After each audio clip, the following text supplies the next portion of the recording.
Have you ever noticed how the deaths that really matter, the ones that shake politics, never feel random? They're never just a lone gunman and a sad headline. No, they're stage managed in real time. Within minutes, the tributes are scripted, the villains are named, the narrative is locked. And you and I, we are not just watching it unfold, we are being drafted into it. That's the part nobody admits. The assassinations aren't just about who pulled the trigger.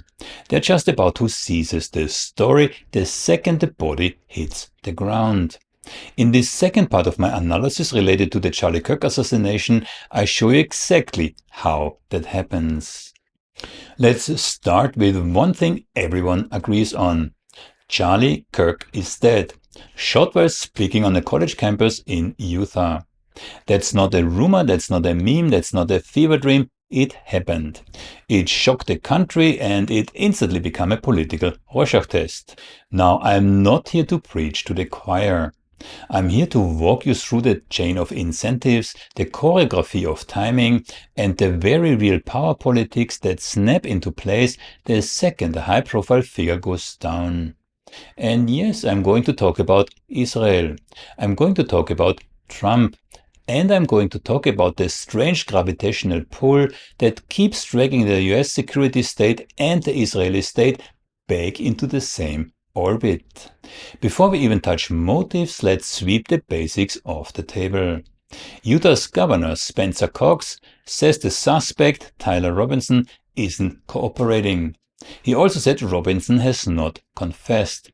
That matters because media chatter loves the word confession, even when there isn't one. The running line right now is leftist ideology, dark online corners, Discord footprints. And then, hold on, Discord publicly pushes back and says, no, not us. So we have officials hinting one way and a platform denying that its pipes carried the planning. That's a credibility contest you really should flag in your notes. There's also the timeline reconstructions.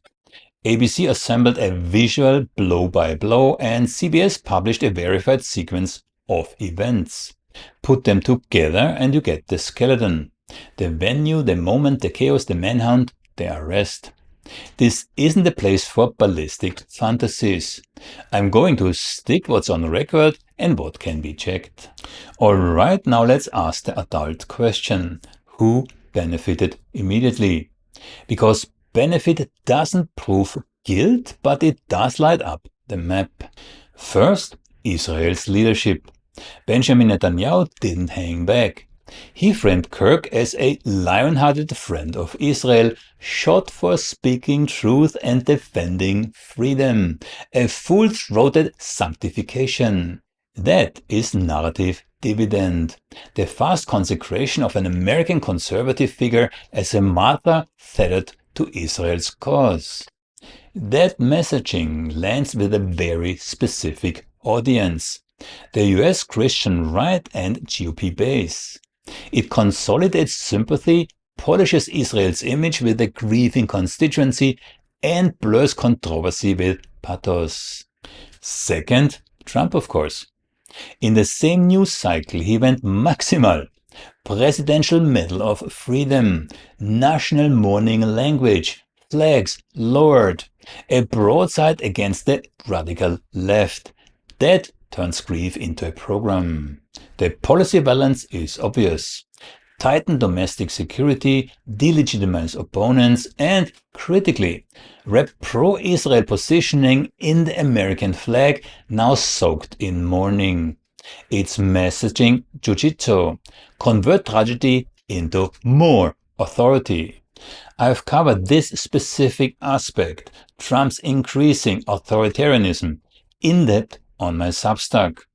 And the corresponding YouTube video sparked a wave of lively discussions in the comments. Especially my expose on Substack is extensive and includes all the sources that you would expect from a serious analysis. You will find both links in the description. But there is a third, larger canvas. US-Israel cohesion under stress. Why stress? Because at the very same moment, Washington was managing fallout from an Israeli strike in Doha, Qatar, a move that infuriated Gulf partners and complicated negotiations. That still is a major diplomatic migraine. Cue US Secretary of State Marco Rubio landing in Israel, doing the Western Wall optics with Netanyahu, and reiterating that, even with tensions, nothing fundamental changes in the alliance. The choreography is clear. The partnership persists, the symbolism is loud, the message is continuity. Against that backdrop, the sanctification of Charlie Kirk by both Netanyahu and Trump functions as political glue. It's a bonding ritual. Now, you might say, hold on, Kirk wasn't exactly an uncritical Israel hawk, at least not at the end. He had been wobbling. That's part of the story that you're not supposed to remember. In the days before his death, debates were swirling about whether a Kirk clip critical of Israel's October 7 posture had been scrubbed from YouTube. Meanwhile, the conservative movement's relationship with Israel has been splitting at the seams. Cadence Owens, Tucker Carlson, Steve Bannon, yes, even Steve Bannon. The list of defections or cooling is not trivial.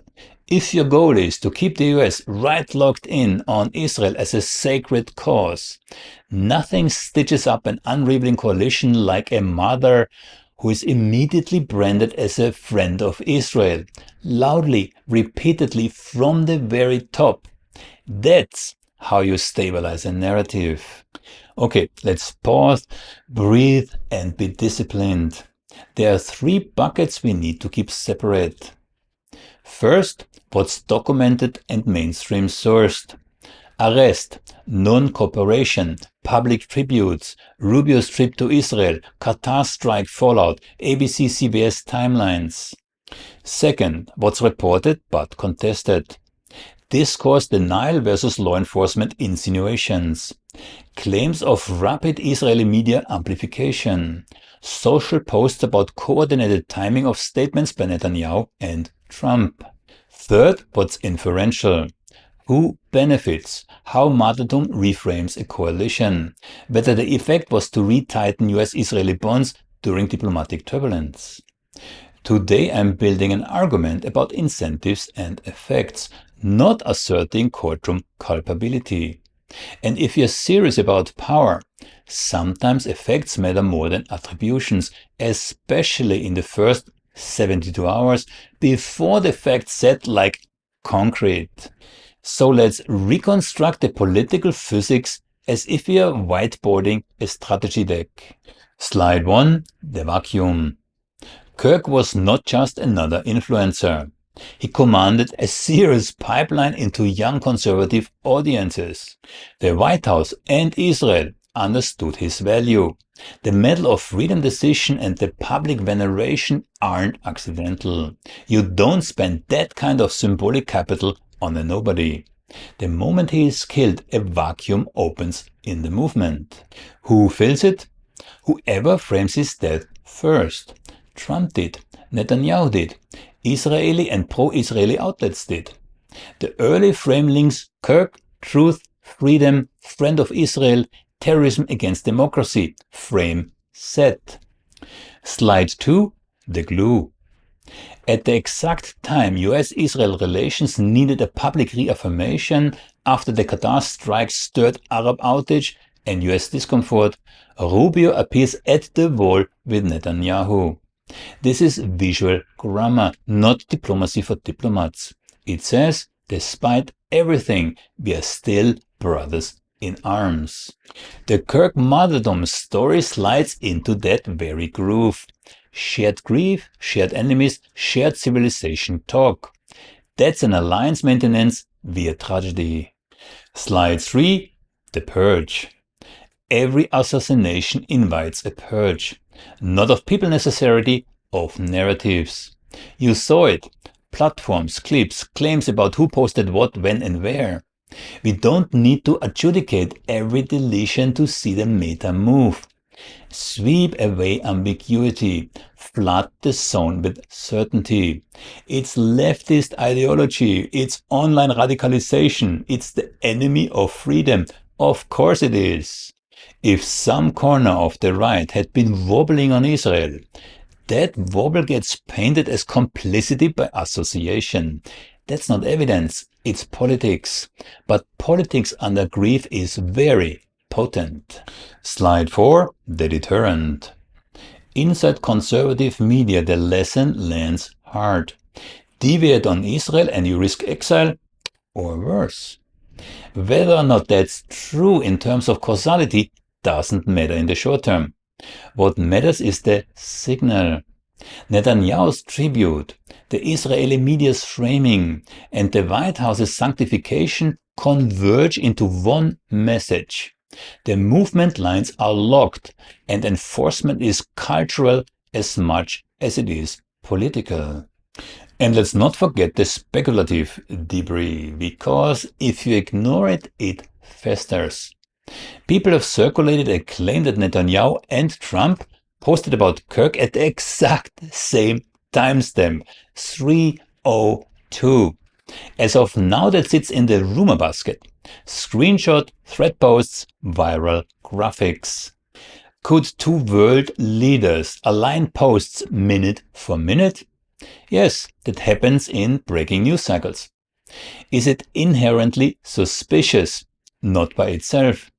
Do we have hard source-confirming logs that prove synchronized scripting? Not yet. So treat it as noise until verified. What about the idea that Israeli outlets were first to publish? Well, the Jerusalem Post did in effect pump out a fast, dense stream. Breaking updates, opinion pieces, anti-Semitism angles, and meta coverage about rumors and AI fakes. That's not proof of foreknowledge. It does, however, show an editorial decision to lead, to shape the global narrative window while it's still open. That is exactly what agile media do, especially when the story intersects their core audiences and national interests. And in my previous publication, I already addressed Netanyahu's tweet, which went out just 20 minutes. Yep, 20 minutes after Kirk was assassinated. The speed is the giveaway. For a head of government to react that quickly, an entire chain has to snap into place.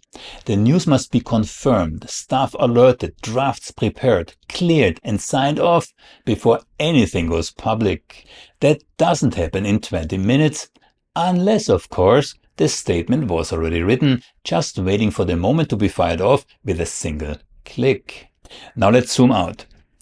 The deeper claim some of us are testing is this.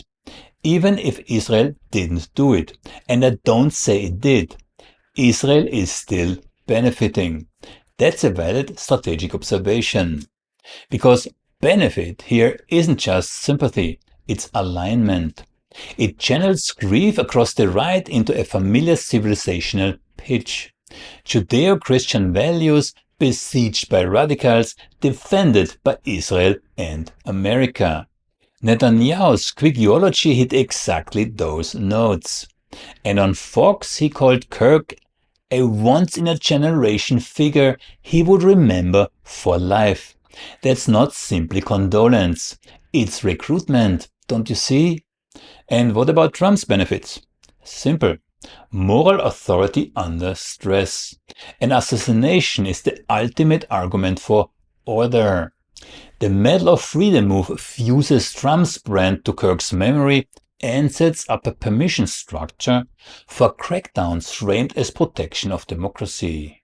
Have you noticed how quickly the killing is presented as political terror that threatens democracy, and how smoothly that slides into calls to action? At this point, someone might say, you are implying coordination. No, I'm not. Coordination is not required. Structural incentives are. Israel needed to show up legitimacy amid a Qatar crisis and a brutal Gaza genocide that still produces mass casualties. And of course, foregrounding the ICC moves. The United States and Trump needed to hold the alliance line for obvious reasons. Trump needed to project control and rally the base. The assassination offered a single stage where all three goals could be pursued with the same script. That's convergence, not necessarily conspiracy. Let's explore a harder edge of this very transcript. The idea that Israel and the US security state are functionally indistinguishable. Mossad is the CIA is Mossad. I know that's rhetorical fuse wire, not analysis. But it points at something real and you can't deny that. Decades of intelligence interdependence, joint tech developments and political cover that blurs lines in public perception.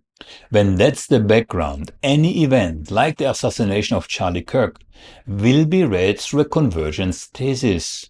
If it stabilizes the alliance, it's welcomed. If it's threatened, it's crushed.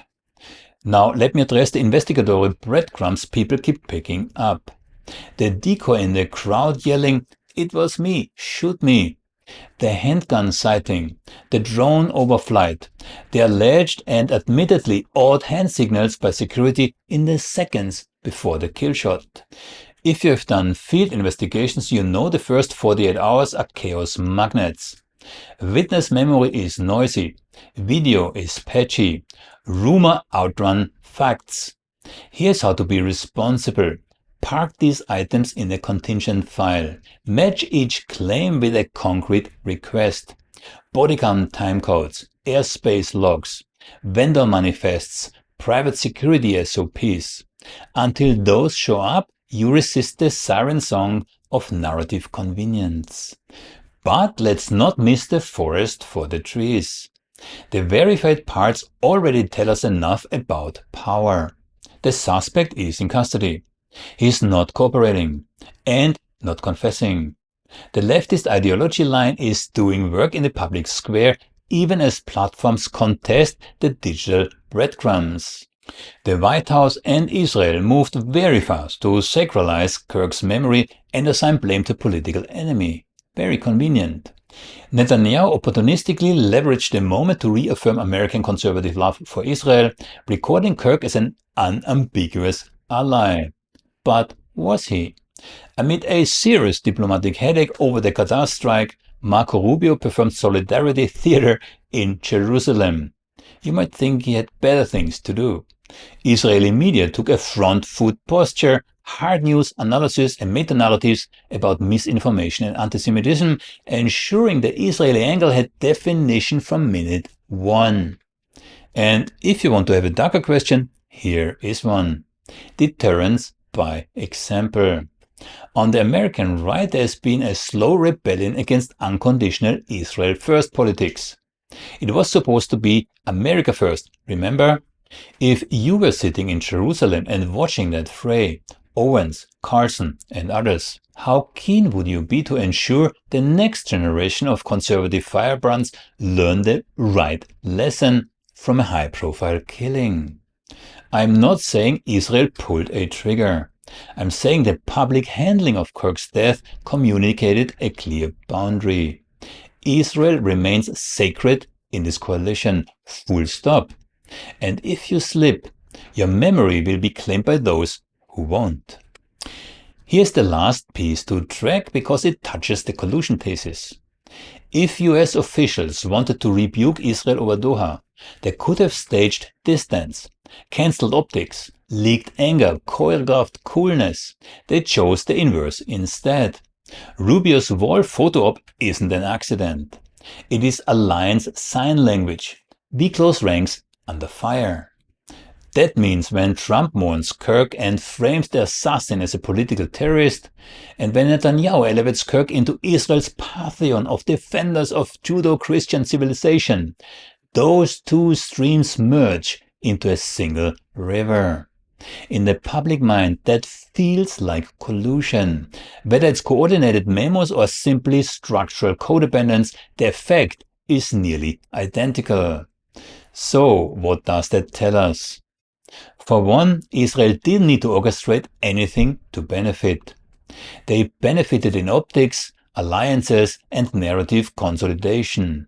The timing amid a major regional flub involving Qatar made that benefit even more salient. 2. Trump had every incentive to nationalize grief, harden lines against domestic opponents, and renew their sacred bond with Israel before the base starts asking awkward questions about endless wars and endless exceptions. And he did exactly that. 3. US-Israel convergence is so deep that in moments of shock the two leaderships operate like a single messaging organism. That's not tinfoil. That's observable behavior, repeated over decades, supercharged by shared media ecosystems. And 4. If you want accountability, stop chasing only whodunit. Chase the policy that rides in on the hearse. The bills, the directives, the new task forces, the surveillance authorities, the donor class talking points that become executive orders just 6 months later. That's where assassinations, real or attempted, yield the highest returns. So here's what I want to leave you with. You don't need a conspiracy board with red strings to make sense of all of this. You just need to separate 3 things in your head. First, the facts: a suspect under arrest refusing to cooperate, leaders rushing to issue tributes, Israel under fire for Doha, and suddenly wrapped in American solidarity again. Those are real. Second, the contested bits. The Discord posts that the company itself denies. The Jerusalem Post racing ahead of the pack. The weird chat about timestamps on Trump's and Netanyahu's announcements. Maybe they matter, maybe they don't, but they're not settled. And third, the inferences. Who stood to gain, and how the grief was packaged into a narrative that locked the US and Israel even tighter together at a moment of tension. That's not fantasy, that's observable politics. The bottom line is this: you don't have to believe in an all-powerful puppet master. You just have to watch what powerful institutions actually do when the opportunity presents itself. And in the hours after Charlie Kirk went down, they showed us exactly how it's done. So here's the question I want to leave hanging with you. If they can take a man like Charlie Kirk, loved by millions, backed by serious money, plugged in the media machine, and still twist his death into a story that serves their agenda, what do you think they can do with the rest of us whose names they'll never put on a headline? That's the conversation I keep digging into piece by piece, fact by fact, on my Substack. It's where I can lay out the full trail with the documents, the sources, the receipts, the timelines, all in one place without any algorithmic filters.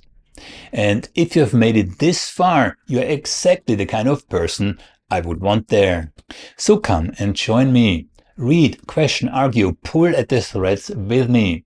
Because the more of us who see through the script, the harder it gets for them to keep writing it. And remember, always look beyond the headlines. Over and out.